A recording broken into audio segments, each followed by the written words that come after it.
so it depends on if you make this equation, you can either make it x minus y or you can make it y minus x, but you need to make a difference of two numbers. Then you're going to solve for one of them. So typically we would solve for y. Typical. Just because we're used to doing stuff with x. All right, so I get that. Then I'm going to create a product equation in terms of x only. So instead of multiplying x times y, what is written? Instead of multiplying x times y, we're going to multiply x times x minus 20. And when we simplify, we get x squared minus 20x. Then in order to find the minimum, we find the derivative of that. And we get 2x minus 20. And to find our critical point, we set that equal to 0 and solve. And I get 10. And I'm going to verify that that's a minimum by plugging in 0, which gives me negative, and 20, which gives me positive. And so that verifies that it is indeed a minimum. So one of your numbers is 10.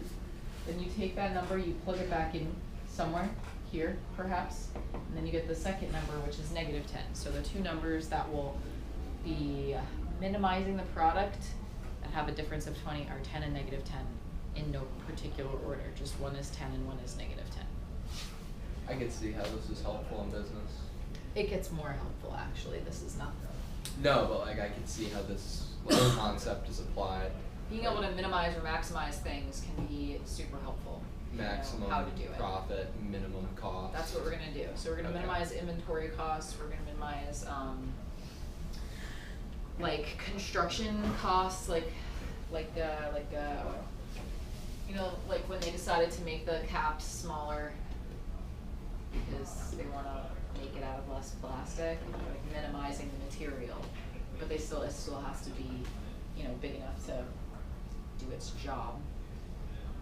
But yeah. What? Good?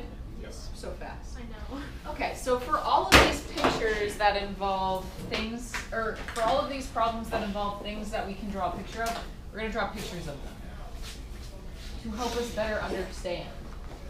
So it says a hobby store has 20 feet of fencing, so like linear fencing. We have fencing, we have 20 feet of it. They want to, so this is the store, they want to fence in an area in the corner of the store for a terrain display. Terrain. Terrain. Okay, they only have 20 feet to put that in there. And obviously they want people to see the train and they want it to be the train. Yeah, terrain. I thought you said terrain. I did. And I was like, oh, the terrain. Terrain. No. I was like, No, like a choo-choo train, like Like I thought you meant like terrain, like geography. I didn't see electric train, so like I had no clue what was going on. Like I literally thought it was a word I didn't know the meaning of. listen. In the It's a train. in the Okay. English So language. the train. Like Like a pony? when she like Oh. drew like the little attachment between the two things. What kind of fencing are we talking about? Like, Doesn't matter. okay. Barbed wire Unrelated. fence? I just want to know. All right, so it says that these two sides don't need fencing because it's up against the corner. So they're, you know, right there, they're like maximizing their availability of the fence because if they put it in like the middle of the room, they need more fence, right? So right there, they're already like maximizing their fencing. Ineffective perpetrator control. Exactly. So what we need to do is we need to find the dimensions that will make this the maximum area without using more than what we have for our fencing. So it's important to know that it's a rectangle, and we need to know things about rectangles. So for one, what is the area of a rectangle? Width times height. Right. Yeah. So I'm going to use some variables here. So we have x, Or like we have y. Okay, we want to find the maximum area, which is going to be x times y, or like length times width, or length times height, or width times height, whatever. Okay, so this time, yeah, base times height, whatever you want to say it. This times this is area. So that's not the function we will maximize because it's two variables right now, but we're going to make it a single variable function that we can maximize. And we're going to do that using the only other number in there. So what's the only other number in there? 2. 20. 2 is referring to the two sides.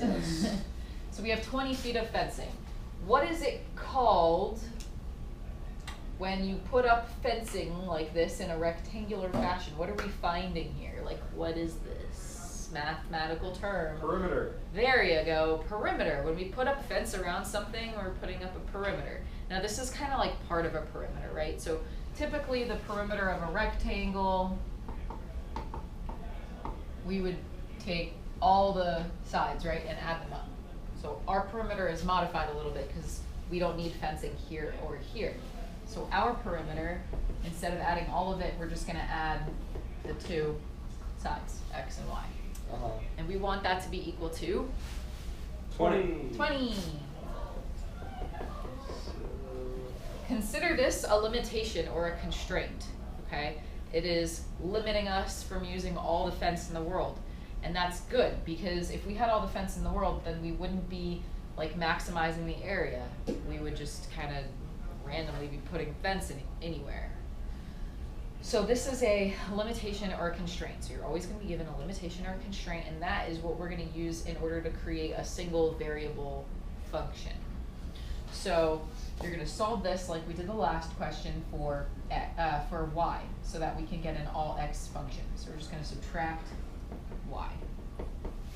No, wait. We don't want to do that. Subtract x. So we have y. So we're putting everything in terms of x. We're going to take that, and you're going to plug it in over here. And that's going to allow us to create an area function in terms of x only. So instead of area equaling x times y, we're going to have area equaling x and then y in terms of x, which in this case is 20 minus x. And we're going to multiply to simplify, and we get 20x minus x squared. Okay, so now we have an area function that we want to maximize. How do you find a maximum? Set or equal to 0. Not yet. Find the derivative. Find the first, derivative. And then set or equal to 0. I'm missing an x here.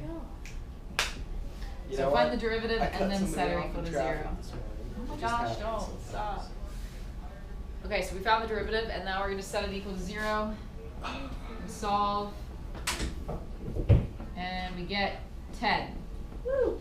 If x is 10, what is y? Y Okay. might be 10. But it's a rectangle. So Now that it says seems weird. what Square is a type of dimensions. rectangle. Yes, it is. I forgot. Thank you, sir. It says what dimensions of the rectangle will maximize the area. So how do you answer this question? What dimensions? It's going to be 10 by 10. 10 by 10 what? TBT. Square. Or rectangle. 10 by 10 whatever you wanna say. units. Units? Oh, are we not given Feet. Feet. Okay, We so got the feet. dimensions will be 10 by 10 feet. That's a small And then fence. what is the maximum area? 100 100 feet squared. square feet. Okay, so that's how you answer the question. You have dimensions, you have area, put those together when you got. You think That's about why I left you that other box 10 by 10 is a for good the size. overflow of work. I guess for a toy train it is. Yeah. I mean, not for I other didn't stuff. use it. Okay, from a thin piece of cardboard, 8 by 8 inches. Square corners are cut out so the sides can be folded up to make a box. Do you know what I'm saying or no? Yes. I'm gonna get a piece of paper and I'm gonna fold it into a box. Ready? Pretend this is a thin piece of cardboard and I take my little scissors and I cut little squares.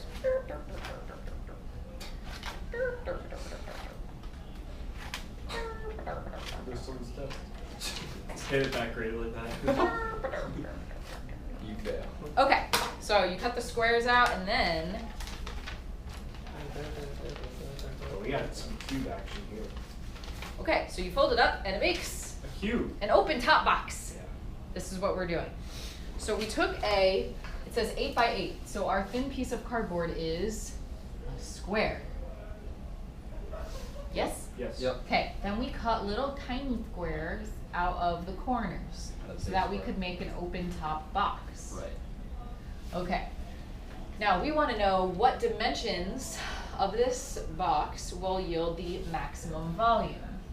Okay, in general, how do you find the volume of a rectangular prism? Length times width times height. Okay, so I'm just putting that in general. What is the maximum volume? So we'll eventually find out what maximizes the volume and then what the volume actually is. Before we do that, we need to know the dimensions of this guy. So Yeah. right now, we know that it started off 8 by 8, but then we cut squares out of it. Yeah. What are the dimensions of the squares? That's a good question. Did it say? Do we know? No, that's our other Not question. really. So when we don't know things, we put in Variables. variables. What would this variable be? I don't know. X. Okay, and what's this one? Y. Wrong. H. Height. Length. Nope. Width. Nope. Z. Think again. X. Yes. Ha. Remember, they're square corners. They did this on purpose to make it a little bit easier. So they're Yeah. square corners, so both of the dimensions are the same. Yeah. Okay, now with that said, if that's x by x, then this is x by x, and these are x by x, because, you know, we're making a symmetrical box. We don't want some weird lopsided, like what I did. That'd be bad, not a very effective box. Okay, so if we cut out x's there, and we fold this up, it's gonna look something like,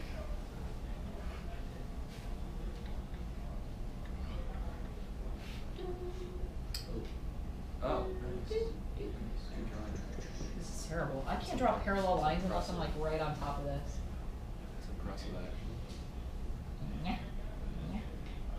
Okay. All right, so it's gonna look something like this, an open top box, right? So we folded it up. So it used to be 8 long, and then we cut some out of it. So what's left is this. Whoops, wrong color. This is what's left. Now, how long is that if we cut out the squares that are x units long? 8 minus X. Close. 8 minus 2x. 8 minus 2x, because we cut out this part And right then here, that. that's x, Nice catch. and this part right here, that is also x. Yep. So this dimension is 8 minus 2x. Yep. Okay. How about over here? 8 minus 2X. Also 8 minus 2x, that's going to be this dimension right here. Okay, then we folded up the box. What is the height of the box? X. Yeah. So the height of your box is this part right here when you fold it up. Those were the dimension x. I actually did this once. I made little boxes this way with maximum volume. It's fun. Okay, so what we're going to do now, we have length, width, and height. We're going to create a volume equation. So volume is going to be length, which is 8 minus 2x. Width, which is another 8 minus 2x. And then height, which is x. Okay, now I put squared simply because I was running out of room. We do need to simplify this before we find, actually, that's a lie. So I think it's easier to simplify it, but you could use like the product and chain rule to find your derivative if you didn't want to simplify it. But honestly, I think it's easier to simplify. No food? Oh man. Do you agree? Do you want to simplify first? Yeah. This is how I do it every year. Probably I've never should. no one ever wants the other option. What's the other option? Seems like more. The other option would be to find your first derivative. You do like first, d second plus second, d first, and then you'd simplify that. What that is. No. All right, so I'm going to simplify first, and then we'll differentiate. So first, I'm going to expand 8 minus 2x squared. So shortcut, you would square the 8. Then you double these two together. So those together is 16. So if you double that, that's going to mean negative 32. And then square this. So that's going to be plus 4x squared. Don't forget the height, which is x. Okay, and then you're going to distribute the x, and that'll give you 64x minus 32x squared plus 4x cubed. And if you want, you can put that in descending order. If you don't care, you can do it later. It doesn't really matter. Yeah. Okay, now from here, so we've created a volume equation. Now we need to find the maximum, or the dimensions that will maximize it. So in order to do that, we need the What are you saying? Oh, we need a derivative. derivative. Okay. So we have 12x squared. 12. Where are you going? Oh. I see. like starting. I don't know. Yeah, that's fine. All right. So 12x squared, and then we have 64x, and then the 64. So then we want to solve for 0. So set it So equal what to we 0. could do is I'm putting it in descending order now, because now it starts getting uncomfortable. That's why I You was. can definitely take something out. I mean, Definitely a 4. Yeah, that was bothering me a lot actually. The 4? Or the descending order part? The descending order. You can take it out whenever you It's want. really making me angry. 4, that's gonna be 16, right? yeah. Okay. And then, I'm pretty sure it factors, but if you wanna use the quadratic formula, you can. But I'm pretty sure it factors. It should factor. I don't know what 3 times 16 is. You all know soon. It's 48. Thanks. Appreciate it. 48. So, 1 equals 48. But So what multiplies to Negative 48 16. and adds to 16? 8 and 6? Yeah. No. No. No. 4 and 12? Yes. Does that Yeah. make 48? Yeah. Yeah, Yes. both negative. Alright, so 3x squared minus 4x and a negative 12x. Okay, and then we're going to take out a greatest common factor. So here up front we take out an x, we get 3x minus 4. Here we can take out a 4. negative 4. We get 3x minus 4. So we have x minus 4 and 3x minus 4. So x is going to be equal to 4 and 4/3. Alright, so there's 2 ways you can approach a 2-solution question now. The most obvious way to you from the last bit of things that we did would be to do a first derivative test to see which one of these is actually the maximum, right? We got 2, one's probably a minimum because it's a cubic. Yeah. So if I plug in 0 into my first derivative, which is, don't remember to plug it into not the simplified one, so this one's fine, but not this one. Don't plug it into the simplified one, so either this or this. So we plug in 0, we're going to get positive 64. If we plug in 2, You're gonna get a positive number. No, you're gonna get a negative number. so this is going to be 4, Yeah. so 48, and then this is 128. Is 64 plus 48 bigger than 128? No, it's not. No. Okay, and then if you plug in 5 or something, or 100, that's gonna make this really, really big, which will make the whole thing positive. Alright, so if we do the first derivative test, which one is the maximum? The 1, The 4. 1/3. Wait, no, yeah, you're right. Sorry. The 4/3 or the 1 1/3. Okay, so that's one way to approach this. The other way to approach it, and this is gonna be the way you wanna do it moving forward because it's easier, and you can do it in your head. Think of your box, okay? It has to exist, right? Has to exist and be a box. What is the smallest dimension that it would need to be in order to be a box? Or what can it 2. what can it it not be if it's 0. a box? Can't be 0 or less than that, right? You can't have negative 2 inches. So while the function can exist at negative 2, our volume can't exist at 0 or smaller because then it's not a box. If you plug in 4 into this, what do you get? 0. 0. So if we So were to that's take 4, The asymptote. So that's of the whole. minimum. it's not really an asymptote or a whole. This is just a regular cubic. It's just that if you want to probably think of this as a piecewise function. We're only really focused on a piece of it because our concept has natural domain restrictions of dimensions have to be greater than or equal to 0, or not equal to 0, just greater than 0. Because otherwise the box does not exist. So while 4 is a great number and it's a minimum, it gives you the minimum area of the box, not the maximum, or not area, volume. The minimum volume of the box, which would be no box at all. So if we let x be 0, we would be that's the smallest the box can be. Well, we don't really want that. We want the box to be the biggest it can be. So in the future, instead of doing the test, you can just plug in the dimensions, and one of them typically doesn't make sense, or doesn't give you the maximum that you're looking for. It'll give you the minimum that we don't really, who cares? If it's not a box, we don't need that. So, That's really the number that we got. it's unfortunate. But it's what would make the box most like a perfect cube, right? And typically, in order to maximize volumes and areas, squares are the way to do it. Yeah. Yes. So, okay, so if we take 4/3, we want to plug it back in because it says what are the dimensions that will yield the maximum volume? So what we're gonna do is, we know that the height is x, right? Height is x, so the height of 4/3 inches, we know.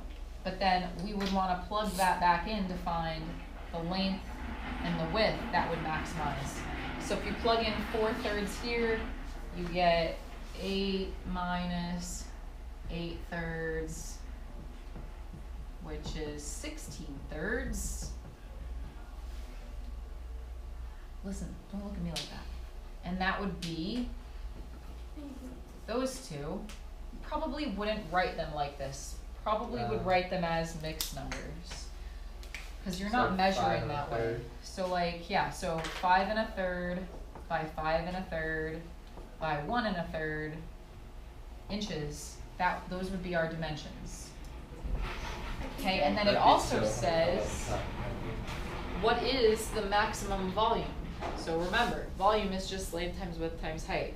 So then you're also gonna just take those guys and multiply them together.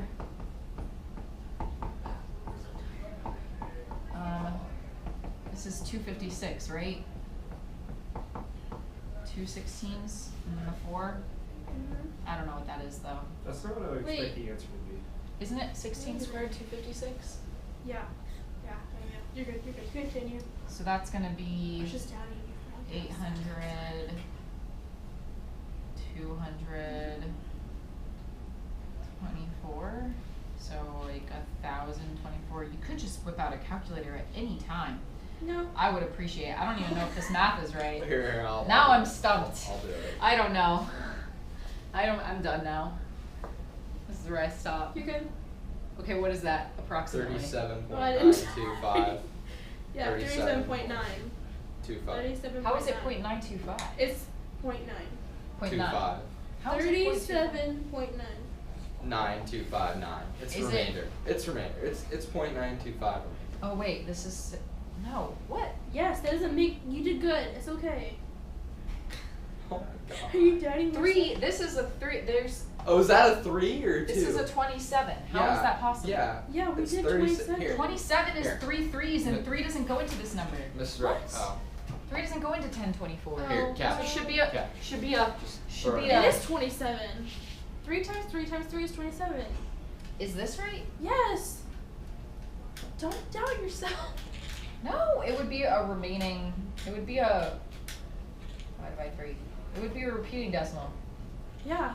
No? Yeah, it's 925, 925, 925. That's what I said. It was repeating. You didn't say that. Yes, I did. But No, you didn't. she was yelling at you, so I didn't. Okay, I have That's a weird one. I don't know how to do that. Wait, okay, 0.925 repeating. You did it. Alright. You did good. Awkward. Okay, well, no, I want it as a fraction though. Oh my god. Well, we can't do fractions on here. You put in your inspired. You know what? We don't have it inspired right now. Oh my goodness. I have a big problem with this question. What's that? Okay, so it's supposed to be that maybe this is my understanding, but that like